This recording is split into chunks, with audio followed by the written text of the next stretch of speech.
It wasn't announced. It wasn't debated. It simply happened quietly, decisively, and without warning. One moment, Queen Camilla held unrestricted access to Windsor's most protected spaces, and the next, her clearance was gone, revoked by order of the king himself. But what could possibly force King Charles III to take such a drastic step against his own wife? Before we go deeper into what this really means for the royal family, make sure to subscribe so you don't miss a single update.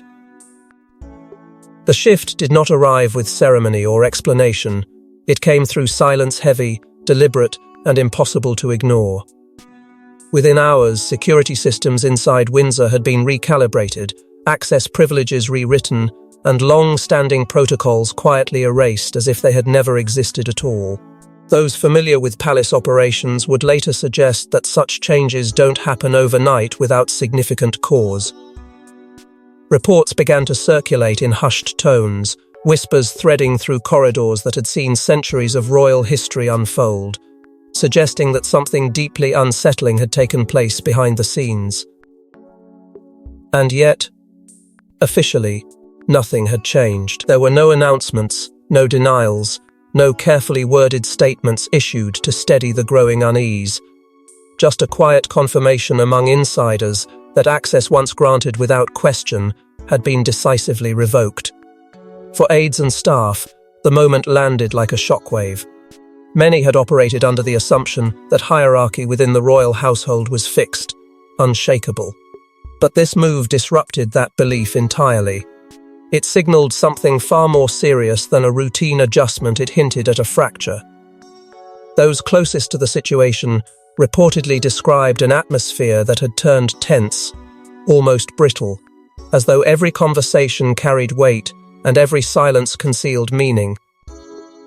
The palace, long known for its controlled composure, now felt divided beneath the surface. And then came the speculation, because in the absence of clarity, the mind fills the gaps. Why now?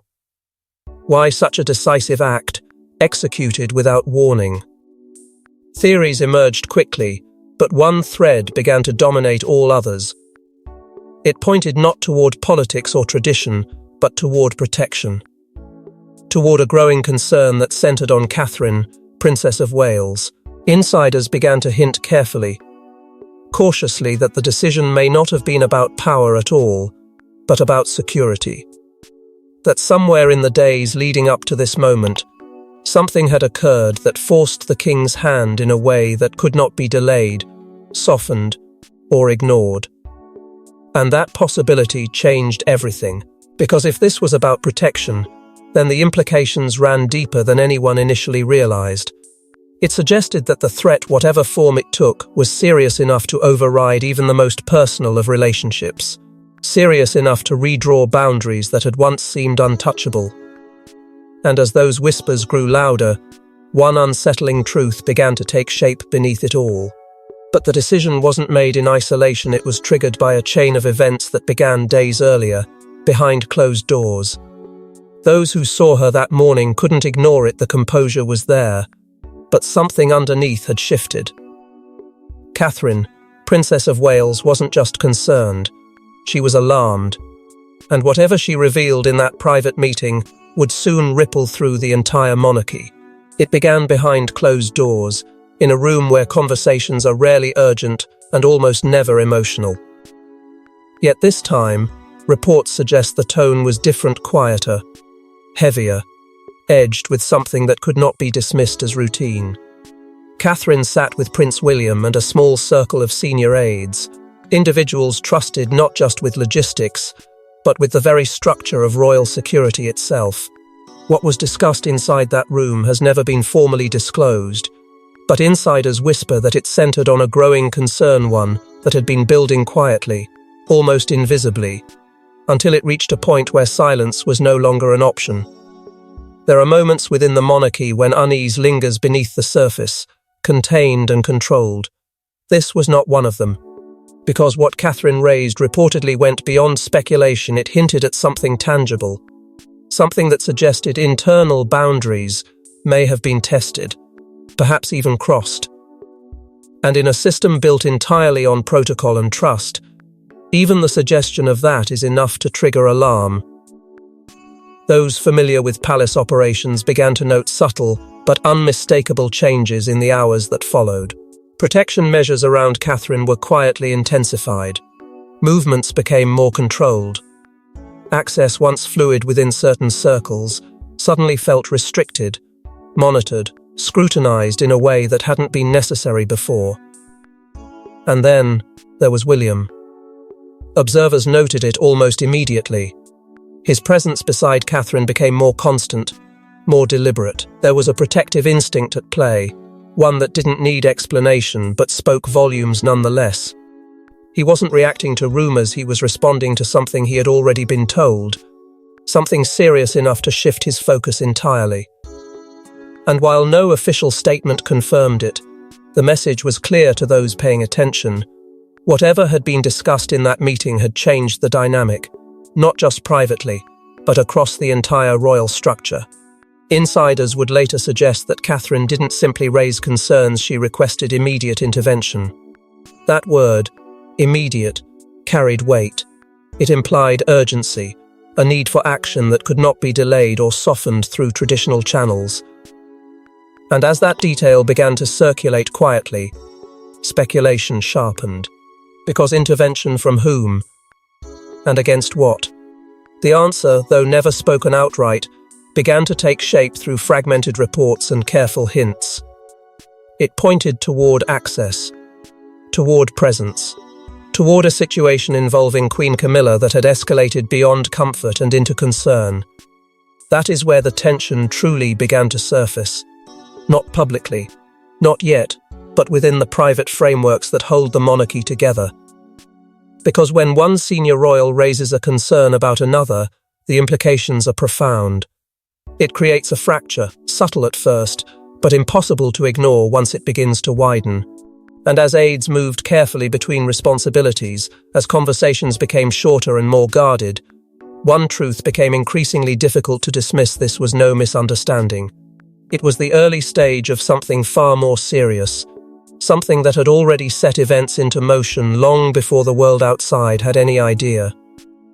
What Catherine feared wasn't hypothetical, it was tied to actions already taken, ones that raised serious questions inside palace walls. For years her role had grown steadily, almost imperceptibly. But now, insiders began asking a dangerous question: had Queen Camilla crossed an invisible line, from influence into control? At first, it didn't seem unusual. Influence within royal circles is rarely static, it shifts, expands, adapts. And in Camilla's case, her position naturally evolved alongside the crown. Reports suggest her involvement in internal palace matters became more frequent, more embedded, and to some observers, more assertive.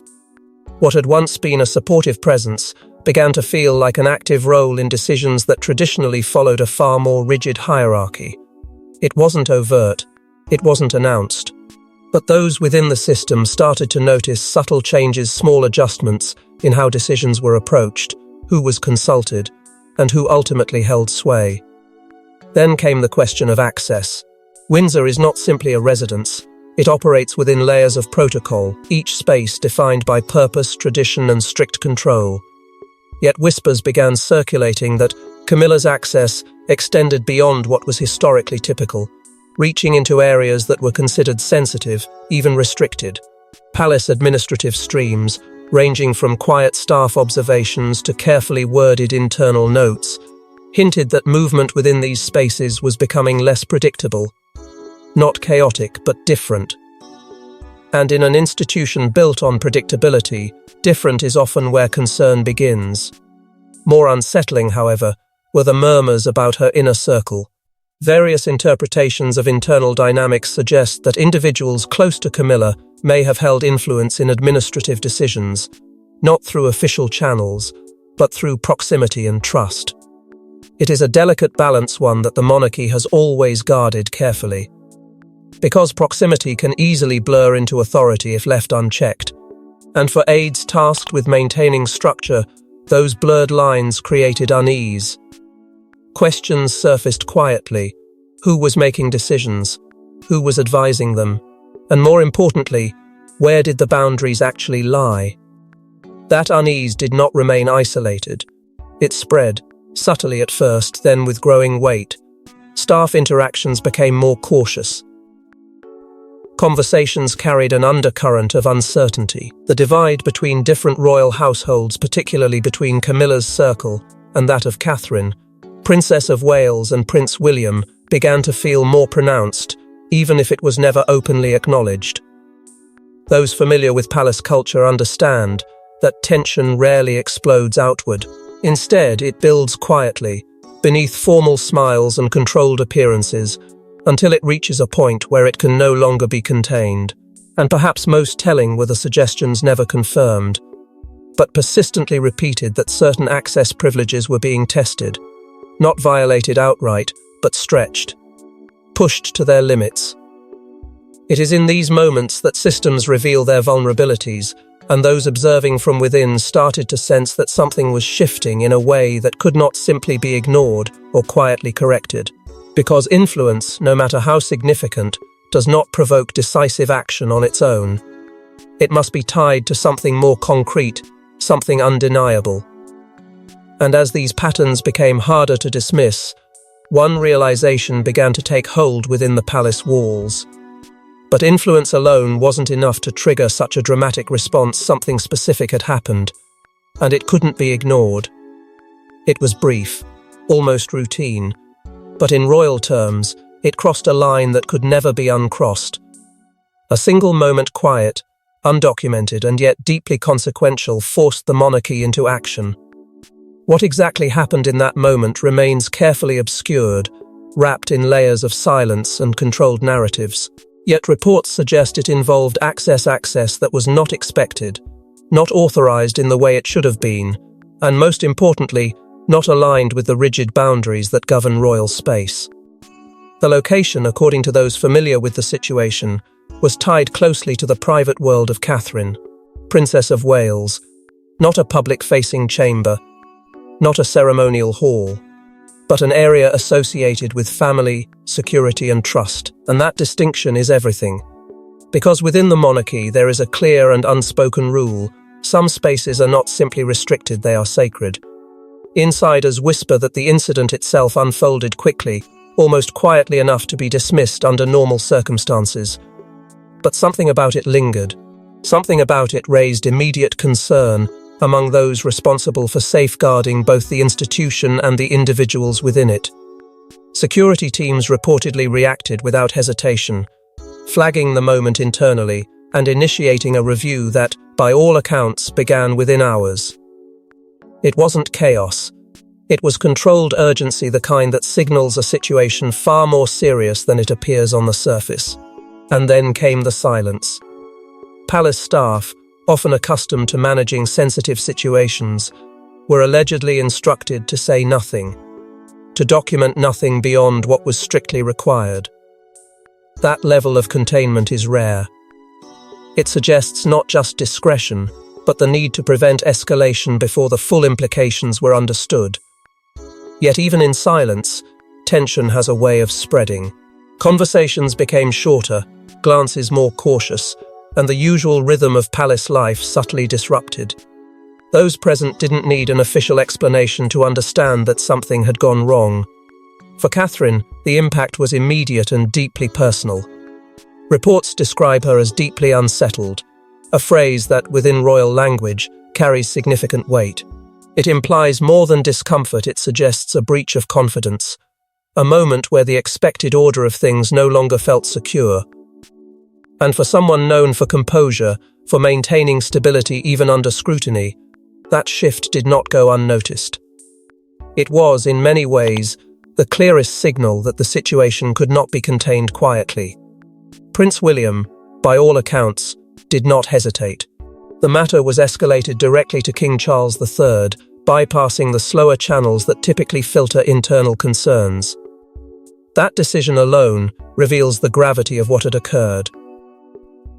Because escalation to the king is not routine, it is reserved for moments that demand immediate attention at the highest level. And once that threshold is crossed, there is no turning back. Within hours, an internal review was reportedly underway. Not a public inquiry, not a formal announcement, but a quiet, focused examination of what had happened and how it had been allowed to happen. Every detail, every movement, every access point would have been scrutinized. Because in a system built on precision, even a single deviation carries consequences. And as those details began to align, one realization became impossible to ignore: this was not an isolated misstep. It was the culmination of something that had been building beneath the surface for far longer than anyone had publicly acknowledged. And once the king was informed, the response was swift, final, and impossible to reverse. For a man known for hesitation and careful balance, this was different. There were no delays, no compromises. King Charles III made his choice, and in doing so, drew a line that even the Queen could not cross. The decision did not unfold through lengthy deliberation or quiet negotiation, as so many royal matters often do. Instead, it came with a rare sense of finality, as though the weight of everything that had happened in the preceding days had reached a point where action could no longer be postponed. According to those familiar with palace operations, the order was clear and immediate. Queen Camilla's Windsor key access was to be revoked without delay. No gradual transition. No symbolic adjustment. A direct and decisive removal of privilege that had once been unquestioned. What makes this moment particularly striking is not just the action itself, but how it was framed internally. Reports suggest the decision was positioned firmly as a matter of security, not personal conflict, not internal rivalry, but a necessary step to protect the integrity of the royal environment. And at the centre of that reasoning stood Catherine, Princess of Wales, and her children. The implication was unmistakable. Whatever had occurred was serious enough to place their sense of safety above all other considerations, including long-standing relationships and the delicate balance of royal hierarchy. Within the palace, reactions were immediate but far from uniform. Some were reportedly stunned by the speed and severity of the move, viewing it as a break from the careful diplomacy that has long defined Charles's approach to leadership. Others, however, saw it differently. They interpreted the decision as a necessary assertion of authority, a moment where the demands of the institution outweighed the complexities of personal ties. In a monarchy built on tradition, such moments are rare, but when they come, they reshape everything. And beneath the surface, tension began to ripple outward. Reports of private strain between Charles and Camilla started to emerge, not as open conflict, but as something quieter and far more difficult to navigate. Because this was not just a procedural change, it was a boundary, drawn in a way that could not easily be softened or reinterpreted. Royal protocol, often described as the backbone of the institution, had been invoked with unmistakable clarity. It had overridden the personal in favor of the structural, reinforcing a principle that has guided the monarchy for generations: the crown comes first. Insiders would later describe the move as unprecedented, a word that carries particular weight within royal circles. It suggests not only rarity but consequence. Because when precedent is broken, it signals that the situation demanded something extraordinary. And in this case, that extraordinary response sent a message that extended far beyond the immediate decision. It spoke to control, to authority, and to the limits of influence within the royal framework. Yet even as the order was executed, as access systems were updated and new boundaries enforced, a deeper question began to take shape. Had this resolved the issue, or had it merely exposed something far more complex beneath the surface? Because actions of this magnitude do not exist in isolation. They create reactions, shifts, and consequences that unfold over time. And as the palace adjusted to this new reality, one truth became increasingly difficult to ignore. But while the decision solved one problem, it ignited another one that threatened to reshape the monarchy itself. The silence didn't last. Behind closed doors, emotions ran high, alliances shifted, and questions turned into quiet confrontations. because removing access wasn't just a security move, it was a message. At first, the tension remained contained, confined to private corridors and carefully managed conversations. But pressure has a way of building, especially within an institution where every action carries meaning far beyond its surface. Reports began to suggest that relations between Queen Camilla and other senior members of the royal family had grown increasingly strained. Not openly hostile, not publicly visible, but undeniably altered. The kind of shift that doesn't require raised voices to be felt. It lingers in tone, in absence, in the subtle recalibration of proximity and trust. What had once appeared as a unified front now revealed faint but unmistakable fractures. Palace insiders whispered about emerging factions, about circles forming more distinctly around shared loyalties and perspectives. On one side, those aligned with the decision, those who viewed it as necessary, inevitable even. On the other, individuals more closely connected to Camilla, reportedly unsettled by the abruptness and severity of what had taken place. These divisions were not declared, but they existed nonetheless, shaping interactions in ways that could not be easily ignored. Within Camilla's circle, there were signs subtle, controlled, but present of resistance. Various interpretations of internal dynamics suggest that her supporters did not openly challenge the decision, but they questioned it, quietly, carefully, in ways that would not disrupt the structure, yet still conveyed a sense of unease. Because for them, this was not just about access, it was about position, about influence, about what this moment signaled for the future. And that question, what comes next, hung heavily in the air. Meanwhile, Catherine, Princess of Wales, maintained her composure with remarkable precision. There were no visible signs of escalation, no outward reaction that could be interpreted as triumph or vindication. But distance began to take shape, not dramatic, not confrontational, but deliberate. A quiet withdrawal that spoke volumes without saying anything at all. It suggested that while the immediate concern had been addressed, the underlying tension had not disappeared. It had simply shifted form. Prince William, however, stood firm. Reports consistently placed him in clear alignment with the decision, reinforcing the sense that this was not a singular reaction, but part of a broader stance. His position added weight, not just to the action itself, but to what it represented. Because when the future king takes a definitive side, it signals continuity. It suggests that the line drawn is not temporary, it is structural. For palace staff, the atmosphere became increasingly uncertain. Routine continued, duties were carried out, but beneath it all, there was a sense of instability. Morale, according to those familiar with the environment, was difficult to gauge, not because of overt disruption, but because of the lingering question that no one could fully answer. Had this resolved the issue, or merely exposed something deeper within the institution? And as that uncertainty persisted, it began to seep beyond palace walls. Controlled leaks, carefully worded observations, and subtle shifts in media coverage started to reflect the tension that insiders had been quietly navigating. The narrative was no longer contained. It was forming, evolving, gaining attention in ways that could not be easily managed or dismissed. And as tensions simmered internally, the outside world began to notice, sparking a narrative the palace could no longer contain. At first, it was just whispers in royal columns. Then came the subtle headlines. And suddenly, a story the palace never confirmed was everywhere.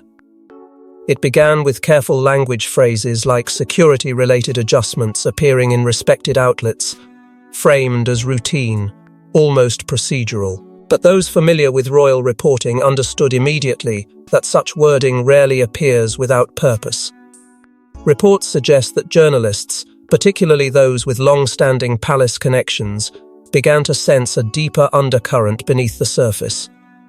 The language was restrained, but the implications were not. Something had shifted, and the media, ever attuned to the slightest change within royal dynamics, was beginning to follow the trail. As coverage expanded, royal experts and commentators started to hint, cautiously at first, at the possibility of internal conflict.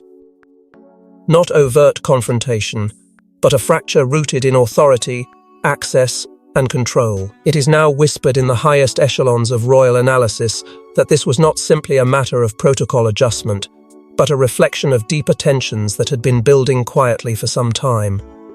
The absence of official clarification only intensified this interpretation. Because within the monarchy, silence is rarely neutral, it often signals complexity, sometimes even crisis. Public perception began to shift in response. Without direct statements to guide them, audiences turned to what could be observed, to patterns and reactions that suggested more than what was being said. And gradually, sympathy appeared to lean toward Catherine, Princess of Wales. Not because of explicit claims, but because of the narrative forming around protection. The idea that this situation revolved around her safety, her space, and her role within the future of the monarchy resonated deeply. It created a contrast, one that positioned her as central, not just emotionally, but structurally within the institution. At the same time, questions began to surface about Queen Camilla not as accusations, but as inquiries into boundaries. What level of access is appropriate? Where does influence end and authority begin? These are not simple questions within a monarchy defined by tradition, yet they became unavoidable as the narrative evolved. Various interpretations of the situation suggested that what had once been accepted without scrutiny was now being re-examined under a different lens. The palace, however, remained silent. No confirmation, no denial. A strategy that has historically served to contain speculation, but in this case, it appeared to have the opposite effect, because the lack of response allowed the story to expand, to adapt, to take on a life of its own. Controlled leaks, subtle shifts in language, and the absence of clarity combined to create a narrative that was no longer confined to insiders. It had become public, international even, drawing attention from audiences far beyond traditional royal watchers. And within that growing attention, a theme began to solidify. It was no longer just about access or protocol. It was about something far more compelling: protection versus power. A tension between safeguarding the future of the monarchy and navigating the influence within it. That framing gave the story weight, transforming it from a procedural adjustment into a defining moment. But beyond headlines and speculation, one truth remained: this wasn't just about access. It was about the future of the crown itself. In the end, it wasn't the scandal that mattered, it was the line that had been drawn. Quietly. Permanently. And with consequences that would echo far beyond Windsor's gates. What began as a moment of uncertainty, a quiet shift hidden behind palace walls, has now taken on the weight of something far greater. Reports suggest that this decision is already being reframed not as a reaction, but as a defining act of King Charles III's reign. A moment where hesitation gave way to clarity, where personal ties were set aside in favor of something far more enduring. Because in the monarchy, legacy is not built on comfort, it is forged through decisions that demand sacrifice. And this was one of them. At the center of that legacy now stands Catherine, Princess of Wales. Not simply as a figure of public admiration, but as someone whose position within the future of the crown has been unmistakably reinforced. The narrative that has emerged carefully, subtly, yet powerfully places her not just as a participant in the institution, but as a priority within it. Protection, in this context, becomes more than security. It becomes a statement about continuity, about who represents stability in a time of quiet upheaval. And that message, once understood, cannot be undone. At the same time, the structure within the royal hierarchy has been recalibrated. Boundaries that once felt flexible have been redefined with precision. The message is not loud, but it is unmistakable. Influence has limits. Access has conditions. And no position, no matter how close to the crown, exists beyond the framework that governs it. For Queen Camilla, this shift is subtle but significant. Her role has not been erased, but it has been reshaped, quietly adjusted, in a way that reflects the new reality taking hold within palace walls. This is where the deeper principle reveals itself. The monarchy, at its core, operates on a simple but unyielding idea: the institution must come before the individual. It is a concept often spoken of, rarely tested so directly. Yet in this moment it has been reinforced with unmistakable clarity.